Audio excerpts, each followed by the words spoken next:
ciri-ciri gampang ya kamu terkena diabetes tahap awal sama hipertensi ya teman-teman.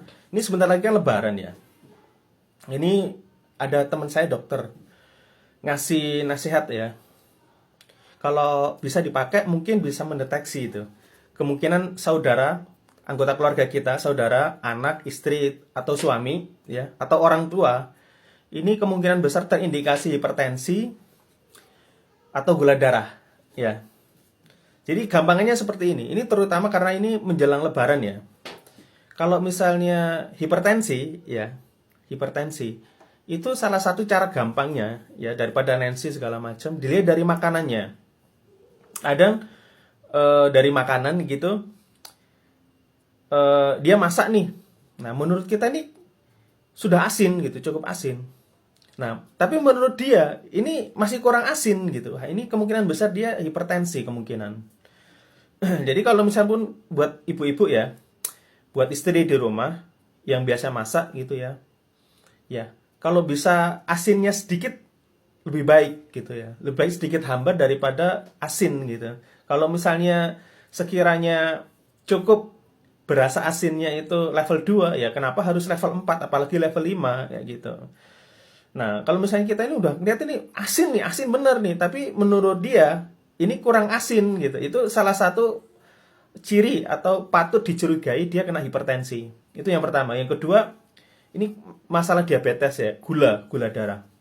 Nah, menurut kita ini juga sudah manis nih gitu. Anak sekarang kan pekai ya. Kalau sudah terlalu manis, terlalu banyak gula, biasanya dia batuk. Nah, kalau menurut kita ini sudah manis nih gitu. Nah, tapi menurut dia ini masih kurang manis. Nah, itu patut dicurigai gejala awal diabetes gitu. Jadi kalau misalnya juga, kalau misalnya level 2 aja misalnya ya, bikin minuman gitu, itu sudah cukup manis gitu loh. Ya nggak usah ditingkatin level 3 atau apalagi level 5 gitu. Nah, lebih sedikit hambar lebih bagus. Syukur-syukur minum air putih. Nah, masalahnya sekarang itu orang itu nggak cukup, nggak mau minum ya, nggak mau cukup dengan air putih. Harusnya minuman manis dan berwarna gitu loh. Apalagi ditambah minuman saset. Nah, saya juga dulu seperti itu. Tapi ya karena banyak saudara-saudara yang kena diabetes, punya darah tinggi, ya lama-lama makanan yang asin atau yang manis ya kurang lebih banyak dihindari gitu kan. Malah sekarang kalau di rumah ya kalau misalnya bisa sesedikit mungkin. Nah, sekarang kan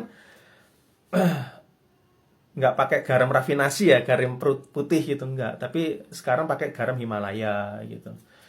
Kemudian kalau gula ya kita di rumah sudah nggak ada lagi gula putih gitu ya, gula rafinasi juga nggak ada.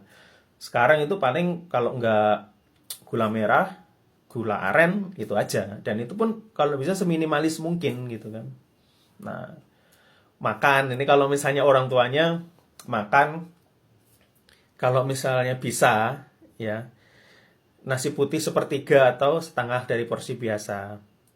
Jadi yang dibanyakin sayuran, terutama sayuran hijau, dan dipakai protein lah, protein hewani gitu. Kalau misalnya protein hewani lagi mahal ya nggak apa-apa, protein nabati seperti tahu sama tempe seperti itu. Itu yang dibanyakin. Tapi kalau porsi karbonya ya, nasinya terutama atau roti malah saya hindari sama sekali. Sekarang udah cukup tidak cukup toleran lah untuk makan yang berbasis tepung terigu. Paling biasanya tepung terigu sekarang udah banyak kita ganti di rumah itu tepung aci, tepung tapioka seperti itu, tepung sagu. Nah, tapi kalau tepung terigu udah dihindari. Makan sekarang karbonya ya sudah minimalis gitu kan, sepertiga.